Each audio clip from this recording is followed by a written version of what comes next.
All right, so we're going to talk about party organization. This should take maybe 10, 15 minutes, I think, tops. So let me just share a screen here with you so that you can see what we're talking about. Here we go. There we are. So when you look at party organization, there are two components to it. There's a temporary organization and there's a permanent organization. Keep in mind that there are one of these each for the Democrats and the Republicans. So when we start talking about over here onto your left here, the precinct convention, there's a Republican precinct convention and there's a Democratic precinct convention. There's a Republican precinct chair and a Democratic precinct chair. So let's start off with the permanent organization. That starts with the precinct chair, the precinct being the lowest level of party organization. Precinct chairs are elected by voters in the primary. It's usually an empty job. People don't want it. It doesn't pay anything. It's usually somebody who's really active in their party, whether that's the Republicans or the Democrats. And the primary job of the precinct chair is really to promote the party's interest at the precinct level. It's also to make sure that they get out the vote on election day. One way you can tell if you have a successful precinct chair is that you have a high voter turnout in your precinct. Now, at the next level is the county chair and the county executive committee. Now, the county chair is elected by voters in the party primary. It doesn't pay anything.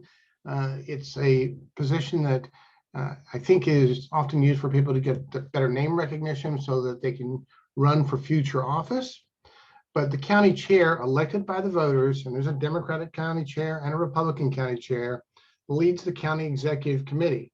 The county executive committee is made up of all the precinct chairs in that county. So if you're a precinct chair, say for the Democrats or the Republicans, then you're also a member of the county executive committee. Their job is to plan the county convention, help maintain a party presence within the county, and help to recruit candidates to run for county offices. Sometimes it's difficult to find people to run for those offices.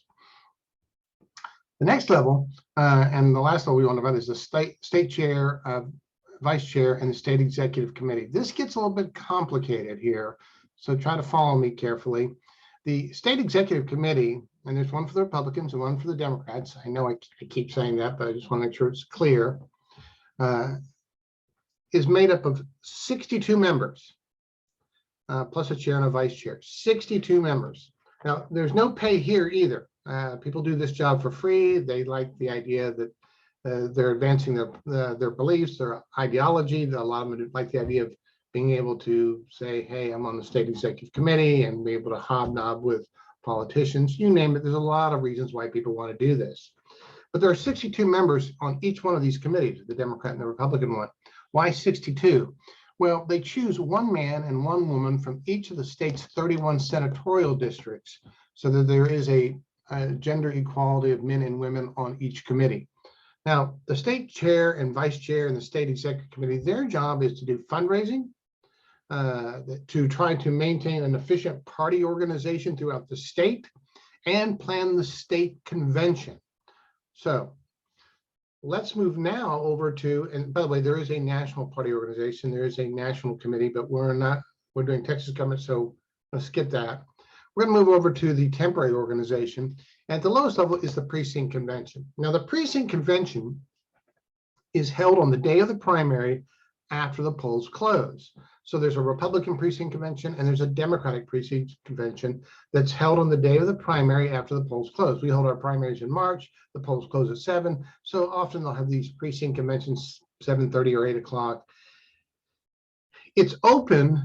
Anybody can go to this convention. It's open to anybody that voted in the party's primary. So if you voted in the Republican Party primary, you can go to the Republican precinct convention. You voted in the Democratic primary, then you can go to the Democratic precinct convention. Depending on the years and the activity of a campaign, these are often not well attended, but they have been over the last few years. I've seen a lot more people lining up to go to the conventions. So what do they do at the precinct convention? Well, one of the things they do is really elect a new precinct chair. That's a 2-year term. Another thing that they do is that they pass resolutions.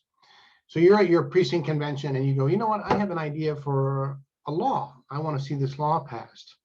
And so you present this at the precinct convention and they discuss it and they vote on it. And if this idea of yours is approved at the precinct convention, it'll go up to the next level, which is going to be the county convention.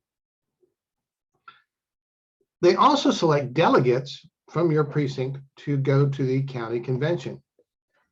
Now, the county convention is held usually about 2 weeks later, excuse me, on a Saturday. It's sometimes called a county district convention because in some counties, like if you're out in Loving County, you've got a population of about 100 people, hard to have conventions. And so they divide it up in some places by senatorial districts. But the county convention, held about 2 weeks later, does pretty much the same thing. What they'll do is they will pass resolutions. So you proposed a resolution at the precinct convention and it was passed there. It now goes to the county convention and it's debated and voted on there.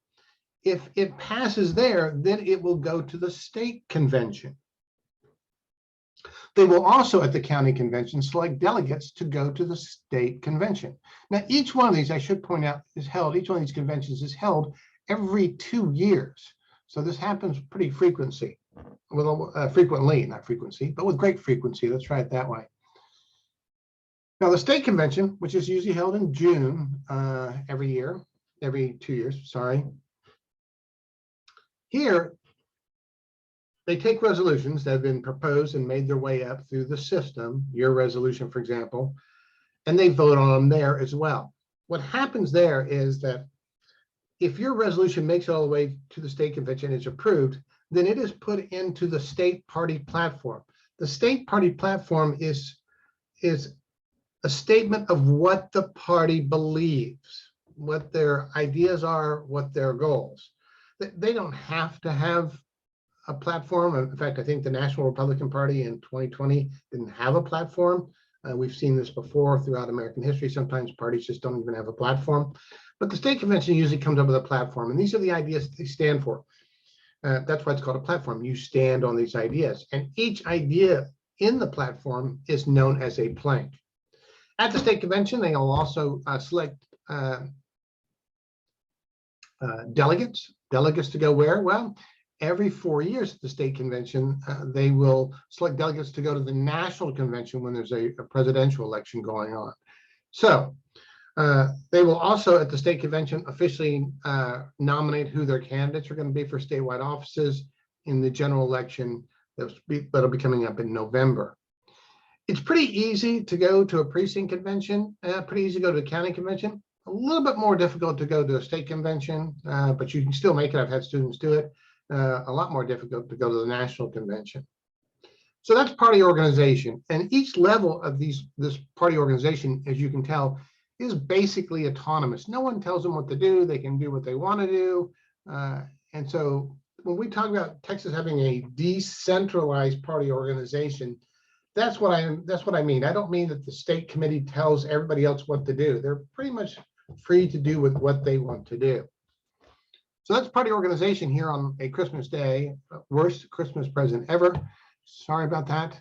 But tomorrow we will be talking a little bit about the legislature, and then we'll hit a little bit of the executive branch as well, because we've got a test coming up on Monday. So I'll throw out a couple more videos. But in case you can't wait that long, I already have those videos up.